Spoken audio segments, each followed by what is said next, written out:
So hello everyone. So in this particular lecture, we'll study about mitochondrial DNA replication. ठीक है, तो हम एक टॉपिक पढ़ेंगे which is mitochondrial DNA replication.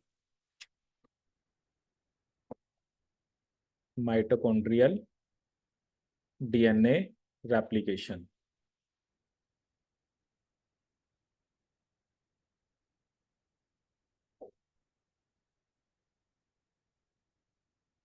ठीक है, अब देखो इसमें बेसिकली सबसे पहला थोड़ा सा मैं आपको जनरल बताता हूँ, फिर हम कुछ पॉइंट्स लिखेंगे.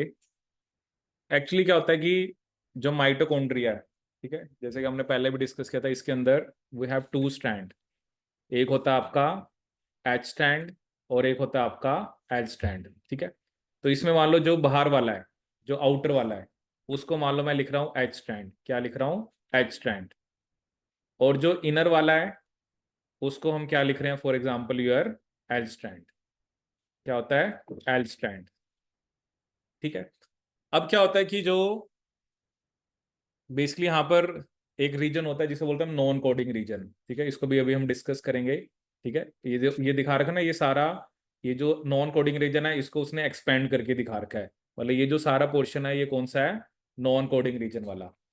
अब देखो इसमें क्या आपको ध्यान रखना होता है, ये जो ओ एच है, ओ एच है ओरिजिन. किस चीज का ओरिजिन है? ओ एच का मतलब क्या है? जिसको देख के एच स्टैंड बनेगा. देखो क्या ना, एच स्टैंड किसको देख के बनेगा? एल को. एल को देख के बनेगा ना. जब आपको रेप्लिकेशन करनी है, मान लो आपके पास दो स्टैंड है, एक स्टैंड कौन सा है? एल अंदर वाला. बाहर वाला कौन सा है? एच है. अब डीएनए रेप्लिकेशन क्या होता है? कॉम्प्लीमेंटेरिटी होती है. तो एल वाले को देख के एच वाला बनेगा. तो इसलिए हम इस पे एल वाले स्टैंड पे लिखते हैं ओरिजिन ऑफ हैवी स्टैंड. ठीक है, ऑन द अदर हैंड जो आपका कौन सा स्टैंड है? H stand. उसको देख के कौन सा बनेगा? L stand. तो ओरिजिन एल वो किसके ऊपर होगा आपका? वो किसके ऊपर प्रेजेंट होगा आपका? एच स्टैंड के ऊपर. ठीक है, ये आपको ध्यान रखना है. ओ एच किसके ऊपर होगा? एल स्टैंड के ऊपर. और ओ एल किसके ऊपर होगा? एच स्टैंड के ऊपर, हैवी के ऊपर. ठीक है, एक तो ये आपको ध्यान रखना है, पहला पॉइंट ये. दूसरा पॉइंट यहां पर क्या है, जो ओरिजिन्स हैं आप देख रहे हो कि वो बिल्कुल दे आर, मतलब they are not at the same place. ये दोनों एक दूसरे से दूर दूर हैं. ठीक है, तो हमने क्या देखा है, अभी हम पढ़ेंगे भी सही. ये जो दोनों ओरिजिन्स हैं, इन दोनों के बीच में जो डिस्टेंस होता है, अगर हम यहां से यहां तक देखें, दैट इज 11,000 बेस पेयर. ठीक है, 11,000 बेस पेयर. और इसमें खास बात ये होती है, जो ये वाला पोर्शन होता है ना, इसकी रेप्लिकेशन पहले होती है. ठीक है, ये अभी हम डिस्कस करेंगे. इसको हम, ये जो एक ओरिजिन और दूसरे ओरिजिन के बीच में जो डिस्टेंस है वो कितना है? 11,000 बेस पेयर. ठीक है, और इसको हम क्या बोलते हैं? Major arc. इसको हम क्या बोलते हैं? आपकी मेजर आर्क, जिसकी रेप्लिकेशन पहले होती है. ठीक है, और you can say it replicate first. It replicate first. तो पहले इसकी रेप्लिकेशन होती है जो मेजर आर्क है. ठीक है, और जो बाकी बचा, मतलब अराउंड 5,500, उसकी रेप्लिकेशन बाद में होती है. ठीक है, तो बाकी जो बचा दैट इज 5,500 बेस पेयर, उसको हम क्या बोलते हैं? Minor arc. उसे हम क्या बोलते हैं? Minor arc. और उसकी रेप्लिकेशन कैसे होती है आपकी? Basically late replicating. It is late replicating. ये अभी जब मैं आपको मैकेनिज्म दिखाऊंगा ना, तब आपको ज्यादा बेटर क्लियर होगा. अभी जो मैं आपको पॉइंट्स बता रहा हूं आप उसको समझो. यहाँ पर दो स्टैंड है, एच और एल. एच को हम हैवी बोलते हैं. ठीक है, क्योंकि ये मैंने आपको पहले ही बताया था, क्योंकि इसके अंदर क्या ज्यादा होता है? ग्वानिन. ठीक है, बाहर वाले को हम कौन सा दिखा रहे हैं? एच स्टैंड, क्योंकि ये ग्वानिन रिच होता है. ग्वानिन क्या है? हमारी प्यूरिन. एल स्टैंड जो होता है वो किस में रिच होता है? साइटोसिन में. ठीक है, तो इसे हम लाइट स्टैंड बोलते हैं. ठीक है, ओरिजन, अभी हमने रेप्लिकेशन के कॉन्टेक्स्ट में बात करी कि दो ओरिजन है. ठीक है, जो एल स्टैंड के ऊपर है that is origin of heavy chain. जो एच स्टैंड के ऊपर है that is origin for light chain. ठीक है, इसके अलावा यहां पर आपको एक रीजन दिख रहा है जिसे हम क्या बोलते हैं? आपका नॉन कोडिंग रीजन. ठीक है, नॉन कोडिंग रीजन के अंदर आपको ओरिजिन ऑफ हैवी चेन तो यहां पे देखने को मिल रहा है. अब दूसरी खास बात यहां पर क्या होती है, यहां पर जो बेसिकली आपकी ट्रांसक्रिप्शन है वो बाई डायरेक्शनल होती है. यहाँ पर आपको दिखना ना, ये लिखा हुआ है लाइट स्टैंड प्रमोटर, और ये क्या लिखा हुआ है, हैवी स्टैंड प्रमोटर। तो दोनों ही डायरेक्शन में ट्रांसक्रिप्शन होती है, ये भी आपने ध्यान रखना है। यहाँ पर ट्रांसक्रिप्शन कैसी होती है आपकी, बाई डायरेक्शनल। ट्रांसक्रिप्शन कैसी होती है, बाई डायरेक्शनल। ट्रांसक्रिप्शन कैसी होती है आपकी, बाई डायरेक्शनल। और इसके अंदर हमें जो नॉन कोडिंग रीजन है, यहाँ पर हमें एक स्पेसिफिक स्ट्रक्चर देखने को मिलता है, ठीक है। अब जैसे क्या होता है ना, जैसे मान लो ये आपका जो बेसिकली आपको एक तो डी लूप देखने को मिल रहा है, ठीक है। ये भी हम डिस्कस करेंगे डी लूप कैसे बनता है। ये डी लूप किसके अंदर बना है, हैवी के अंदर। ये जो हैवी वाला स्टैंड था ना, इसको देख के क्या बना आपका, मतलब ये जो हैवी स्टैंड है ना, ये थोड़ा सा बाहर की तरफ हो गया। जब मतलब एल को देख के ना, जब नया डीएनए बनता है, क्योंकि एल को देख के डीएनए बनता है, तो ये थोड़ा सा बाहर की तरफ लूप बना लेता है। और यहाँ पर आपको कितने स्टैंड देखने को मिल रहे हैं, 3, ठीक है। एक तो डी लूप दिख रहा है, ठीक है। एक आपको क्या देखने को मिल रहा है, एक 7s डीएनए। और ये कौन सा है आपका, एल। देखो क्या होता है ना, पहले एल को देख के एच बनता है। जो एल वाला स्टैंड है ना, जो आपका ये है, जो अंदर वाला है, इसको देख के क्या बनता है, एच वाला। तो पहले ये थोड़ा सा पार्ट बनता है, ठीक है, वो हम पढ़ेंगे अभी आगे क्या होता है। तो ये ट्रिपल स्टैंड आपको देखने को मिल रहा है। यहाँ पर कितने स्टैंड देखने को मिल रहे हैं, 3 स्टैंड, ठीक है। और यहाँ पर आपको लूपिंग दिख रही है। लूपिंग का मतलब क्या है कि अभी देखो यहाँ पे रेप्लिकेशन नहीं स्टार्ट हुई। रेप्लिकेशन पहले इसकी हो रही है, किसकी हो रही है, जो एच वाला है, ठीक है ना। एल वाले की, एल जो आपका ओ एल है, जिसको देख के एल स्टैंड बनना है, उसकी रेप्लिकेशन अभी स्टार्ट नहीं हुई। ऐसा नहीं हमने कहा ना कि इधर से भी स्टार्ट होगी, इधर से भी स्टार्ट होगी।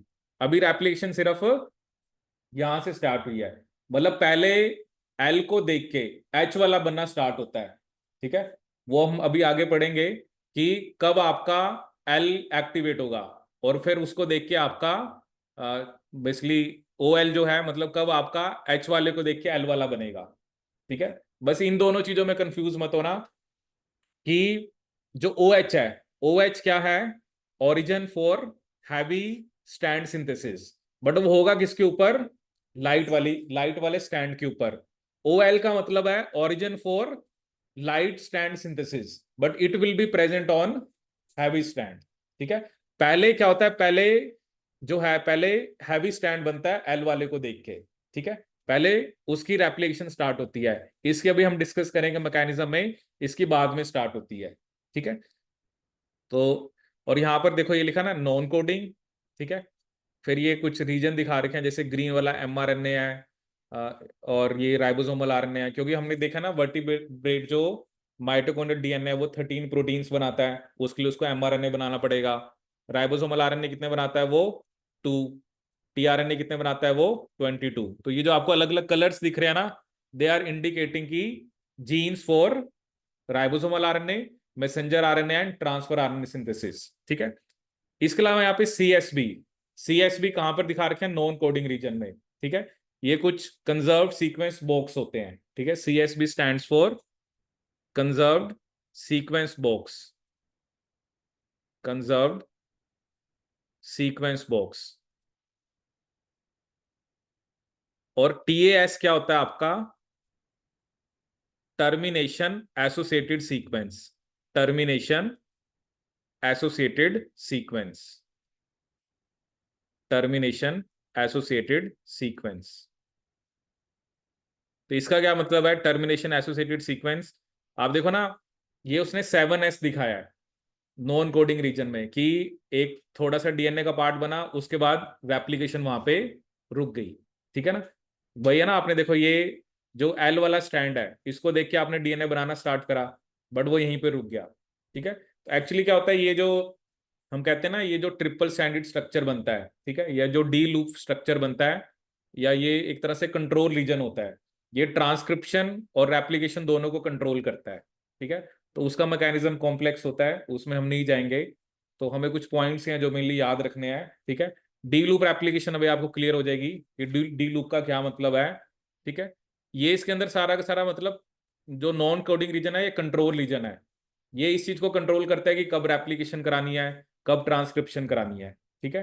तो ये जो आपको यहाँ पर बेसिकली बता रखा है, नो, ये सारा नॉन कोडिंग रीजन है, जिसके अंदर आपको conserved sequence box, termination associated sequence, और जो आपको ओरिजिन ऑफ एच वो भी इसी का पार्ट है, और light stand promoter which is present on light stand, light stand का प्रमोटर लाइट स्टैंड पे ही है, और हैवी स्टैंड का प्रमोटर आपका हैवी स्टैंड पे ही है। ये सारा का सारा आपका कैसा रीजन है? Control region. ये कैसा रीजन आपका? Control region.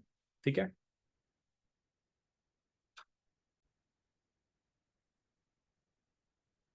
ठीक है, सो बेसिकली अब अभी जो हम मेन टॉपिक पढ़ेंगे that will be about your mitochondrial DNA replication, या जिसे हम क्या बोलते हैं आपका D loop replication.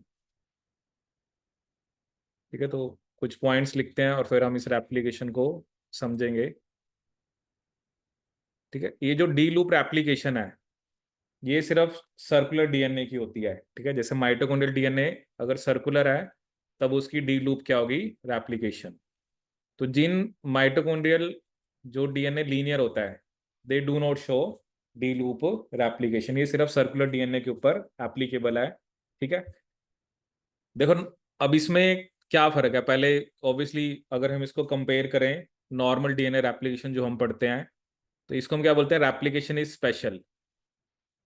Replication is special. Replication is special. ठीक है, so how it is special? जैसे जब हम बैक्टीरिया के अंदर एप्लीकेशन की बात करते हैं उसमें क्या होता है, जैसे कुछ प्रोटीन्स आके लगते हैं सबसे पहले। ठीक है, तो अगर आपको ध्यान हो, बैक्टीरिया में सबसे पहले प्रोटीन आके लगता है डीएनए ए। ठीक है, अगर हम जब बैक्टीरियल डीएनए रेप्लिकेशन की बात करते हैं, बट जो डी लूप रेप्लिकेशन है या जो माइटोकॉन्ड्रियल डीएनए रेप्लिकेशन है उसके अंदर आपको कोई स्पेसिफिक प्रोटीन नहीं चाहिए होते जो ओरिजिन को रिकॉग्नाइज करे। ठीक है, अदरवाइज बैक्टीरिया के अंदर सबसे पहले डीएनए ए आता है। ठीक है, तो पहला पॉइंट यहां पर क्या है? No special origin recognition proteins. ठीक है, कोई भी आपको स्पेशल ओरिजिन रिकॉग्निशन प्रोटीन्स, हमें कोई भी स्पेशल ओरिजिन रिकॉग्निशन प्रोटीन्स नहीं चाहिए। No special origin recognition proteins. ठीक है, सेकंड इज यहाँ पर ओकाजाकी फ्रेगमेंट्स नहीं बनते। नॉर्मली हम पढ़ते हैं ना एक लीडिंग स्टैंड होता है, लैगिंग स्टैंड होता है, बट डी लूप एप्लीकेशन में नो ओकाजाकी फ्रेगमेंट्स। इसकी रेप्लिकेशन के ड्यूरिंग आपको ओकाजाकी फ्रेगमेंट्स जो है वो देखने को नहीं मिलेंगे। ठीक है, third we have there is only one DNA polymerase. ठीक है, ओनली वन डीएनए पॉलीमरेज। ठीक है, which is your DNA polymerase gamma. Only one DNA polymerase. तो यहां पर कौन सा डीएनए पॉलीमरेज होता है? आपका डीएनए पॉलीमरेज गामा। ठीक है, सो डीएनए पॉलीमरेज गामा।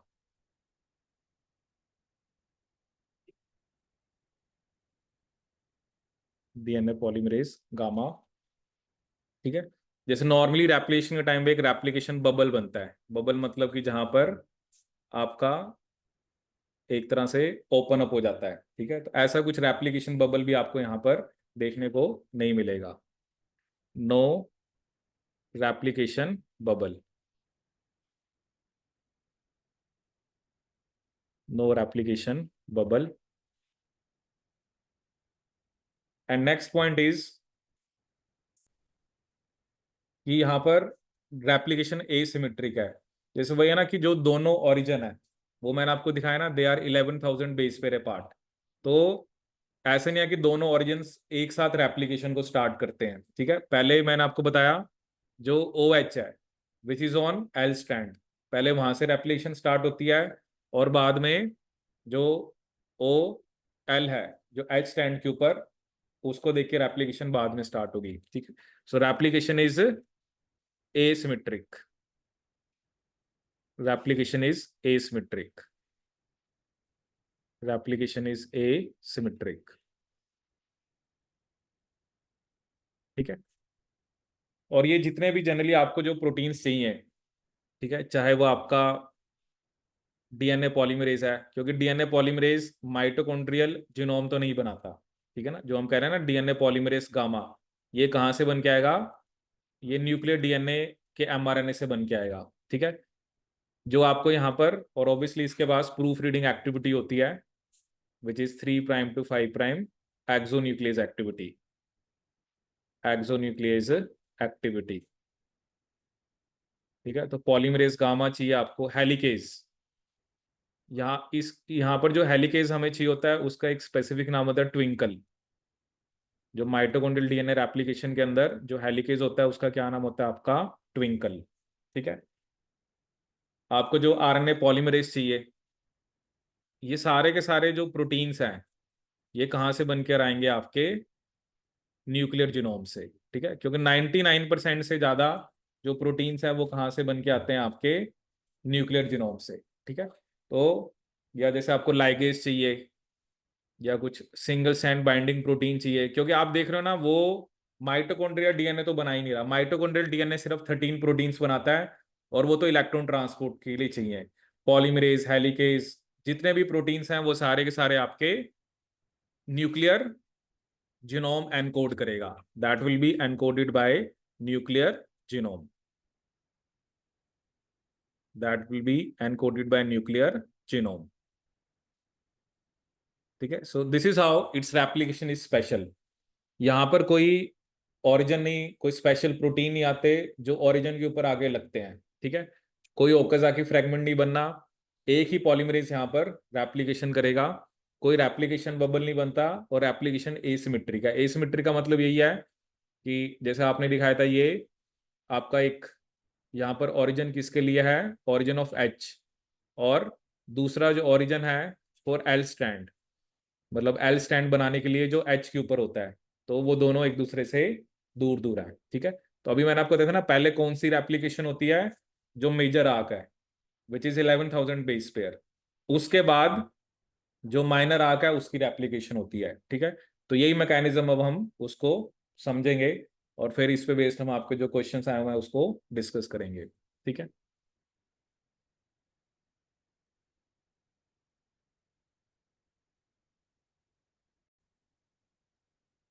ठीक है, सो अब ये मेन डायग्राम है जहां से हम इस प्रोसेस को समझेंगे कि कैसे डी लूप एप्लीकेशन बेसिकली आपकी क्या होती है, ठीक है। अब देखो यहाँ पर उसने आपको क्या शो कर रखा है, अब देखो उसने ओ एच अंदर की तरफ दिखाया है, ठीक है ना। ऑब्वियसली अंदर वाला स्टैंड कौन सा है हमारा, एल स्टैंड, और बाहर वाला स्टैंड कौन सा है हमारा, एच स्टैंड, ठीक है। ये हमें क्लियर है। ओ एच का मतलब O H will be on L strand and O L will be on H strand, ठीक है, ये हमें क्लियर है। अब देखो सबसे पहले, अब ये देखो यहाँ पर एंजाइम्स जो हैं, जैसे एक है पॉलीमरेज गामा जो कि पर्पल कलर में शो कर रखा है, twinkle, twinkle is helicase, pol RMT, एक तरह से ये आरएनए पॉलीमरेज है माइटोकॉन्ड्रिया का, ठीक है। और एक उसने क्या शो करा है, माइटोकॉन्ड्रियल एसएसपी।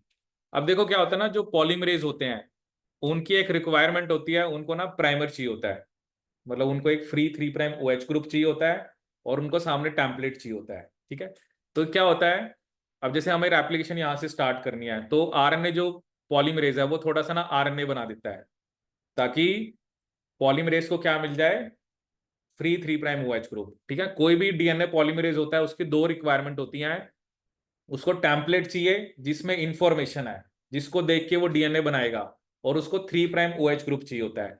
तो यहां पर थोड़ा सा उसने आरएनए बनाया, उसके बाद हेलिकेज अनवाइंड करता जाएगा, और आपका पॉलीमरेज जो है वो डीएनए बनाता जाएगा। अब आप देखो क्या हो रहा है, ये जो जो आपका एच स्टैंड है, ऑब्वियसली अब क्या हो गया, ये ओपन अप हो गया ना, क्योंकि इस पे तो अभी एप्लीकेशन हो नहीं रही है।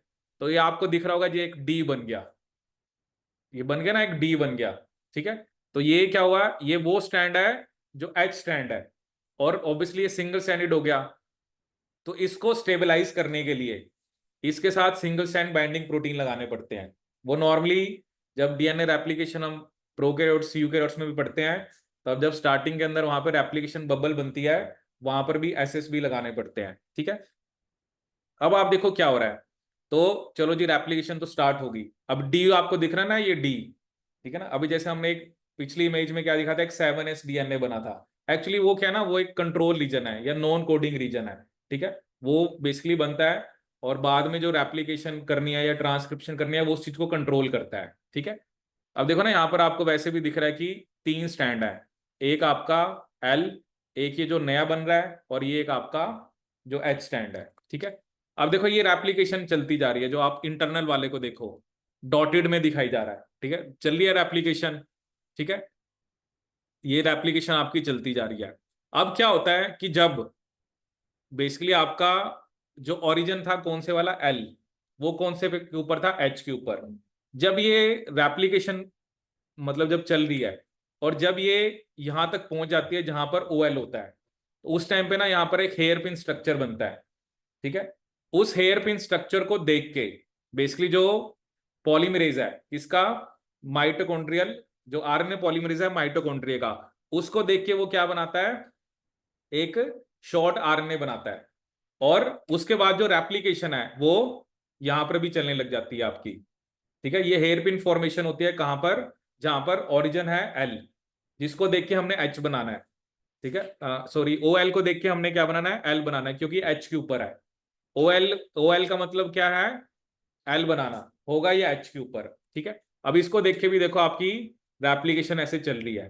ठीक है, तो ये होता है ना, ये वाला जैसे रेप्लिकेशन इतनी पहले हो जाती है यहां से लेकर यहां तक, जो आपने ओ एच को देख के बनाया है, उसके बाद मान लो थोड़े टाइम के लिए पोज हो गया, उस टाइम में क्या होता है, ये जो हेयर पिन बना और इसको देख के एक आरएनए बना, तो फिर रेप्लिकेशन इधर भी चलने लग जाती है। ठीक है, इसकी तो कंप्लीट करनी है हमने, तो ये बाद में स्टार्ट हुई है।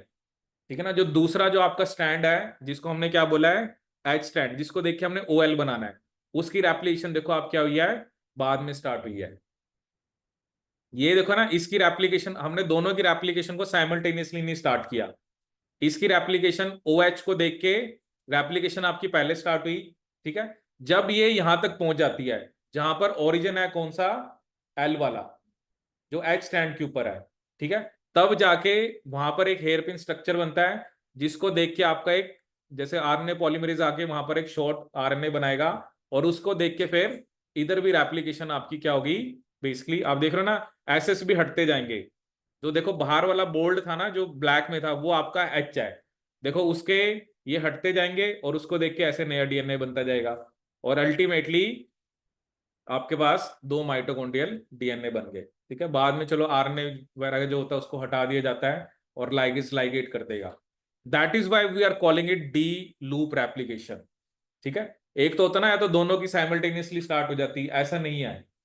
ठीक है, इसलिए हमने लिखा था जो 11,000 वाला है उसको बोला था मेजर आर्क, उसकी रेप्लिकेशन पहले होती है। ठीक है ना, और जो थोड़े टाइम के लिए क्या होगा ना, जब वो यहाँ पे पहुंचता है, जब जो मेजर आर्क कंप्लीट होगी, उस टाइम पे आपका एक हेयर पिन स्ट्रक्चर बनता है एच स्टैंड के अंदर, जिसको देख के आरएनए पॉलीमरेज आरएनए बनाता है, और उसको देख के फिर आपका जो जो आपका एच स्टैंड है जिसके ऊपर ओ एल है, उसको देख के एल भी बनने लग जाता है। देखो बनाना तो दोनों ही है ना, ऐसा थोड़ा है कि आप जब आपके पास एक सर्कुलर डीएनए डबल स्टैंडर्ड है तो एग्जैक्टली वैसे 2 बनने चाहिए। ठीक है, बट ये इसके अंदर थोड़ा सा डिफरेंस होता है। तो ये जो ट्रांसक्रिप्शन है या ये जो रेप्लिकेशन है, तो इसको आपका बेसिकली जैसे ट्रांसक्रिप्शन को भी कंट्रोल रीजन जो हमने डिस्कस किया था, जिसको हमने नॉन कोडिंग रीजन बोला है, तो वो कंट्रोल करता है।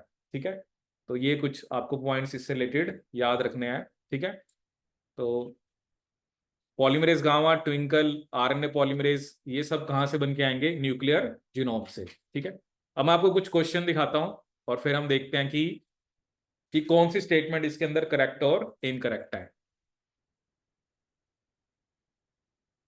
अब देखो ये यहाँ पर हमारे पास कुछ स्टेटमेंट्स हैं related to human mitochondrial genome. ठीक है, पहला उसने स्टेटमेंट लिखी कि जो रेप्लिकेशन है एच और एल स्टैंड्स की वो यूनिडायरेक्शनल है and begins at specific origin. सही है गलत है, इज इट ट्रू, करेक्ट और इनकरेक्ट? लास्ट में उसने हमसे करेक्ट स्टेटमेंट्स पूछी हैं, सही है गलत है?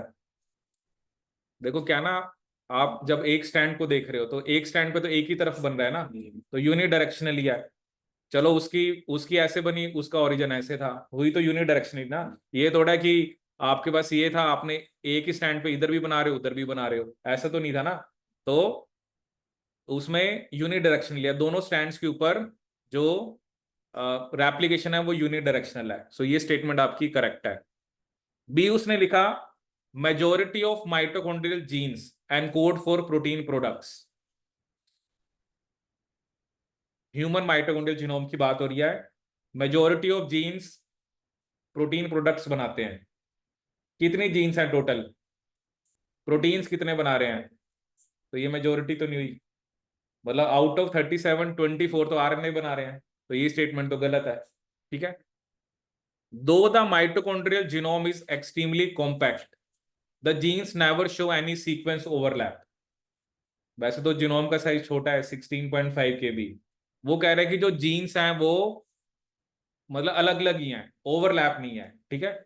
लेकिन आप देखो ना, अगर जैसे मैंने आपको ये डायग्राम अगर आप देखोगे, जैसे अगर ये डायग्राम आप देखो, ये देख रहे हो ना, ये दो तीन जीन्स इकट्ठी हैं। जैसे ये देखो, ये टीआरएनए वाली जीन्स इकट्ठी हैं, उसी के अंदर ओएल है, तो ये तो ओवरलैप हो ही रहे हैं, ये तो आपको दिख ही रहा है। So they are overlapping, so this statement is also incorrect, कि वो ओवरलैप नहीं दिखाते हैं। तो ये स्टेटमेंट भी क्या आपकी गलत है। पहली सही थी, दूसरी गलत, तीसरी गलत। द सी आर मतलब control region, D loop region of mitochondrial genome exhibits triple stranded structure. दिखा था ना आपको, पता लग गया ना, वो ट्रिपल स्टैंडर्ड स्ट्रक्चर है। ठीक है। वो क्या होता है ना, 7s डीएनए बनता है, एक बार रुक जाती है, उसके बाद वही होता है कि सिग्नल आएगा तो फिर वो आगे रेप्लिकेशन या ट्रांसक्रिप्शन को कराते हैं। Transcription of mitochondrial DNA starts bidirectionally from a common promoter region in the CRD loop region and continues round the circle. गलत क्यों है?